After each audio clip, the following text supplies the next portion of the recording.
বিশ্বনবী ফাতেমারে বললেন, ফাতেমা, আলী কোথায়? ফাতেমা বলল, আপনার জামাই আলী আমার সাথে ঝগড়া করে বাইরে গেছে। বিশ্বনবীর চেহারাটা আগুনের গোলার মতো লাল হয়ে গেল। বিশ্বনবী ডেকে বললেন, ফাতেমা, তুমি বিশ্বনবীর মেয়ে হতে পারো, কিন্তু আলী তোমার স্বামী।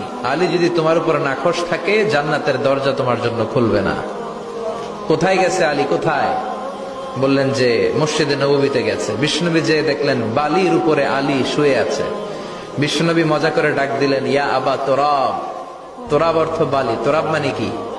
বিশ্বনবী ডাক দিলেন, ইয়া আবা তোরাব, মানে হে বালির বাবা আলী, ওঠো। এখন আলী ওঠে না, রাগ করে আসছে। বিশ্বনবী এদিক দিয়ে তাকায়, আলী ওইদিকে তাকায়। বিশ্বনবী ওদিকে আসলে আলী এদিকে তাকায়। মনে মনে করে এতক্ষণ আপনার মাইয়াই গুতাইছে, এখন আপনি গুতাইতেছেন। বিশ্বনবী যাই বললো, আলী রাগ করো না, ওঠো, তুমি আমার চাচাতো ভাই, আমার ঘরেই তো তুমি মানুষ হয়েছো। ঘাপটি মেরে হাতটা ধরে টান দিলেন। সাইয়েদনা আলী উঠতে বাধ্য হলেন। বিশ্বনবী কারো হাত ধরে টান দিলে ওই লোক বসে থাকতে পারে? উঠে গেলেন, ঘরে নিয়ে আসলেন। নিয়ে এসে বিশ্বনবী খাটের মাঝখানে শুইলেন। ডান দিকে শোয়ালেন আলীকে, বাম দিকে শোয়ালেন ফাতেমাকে।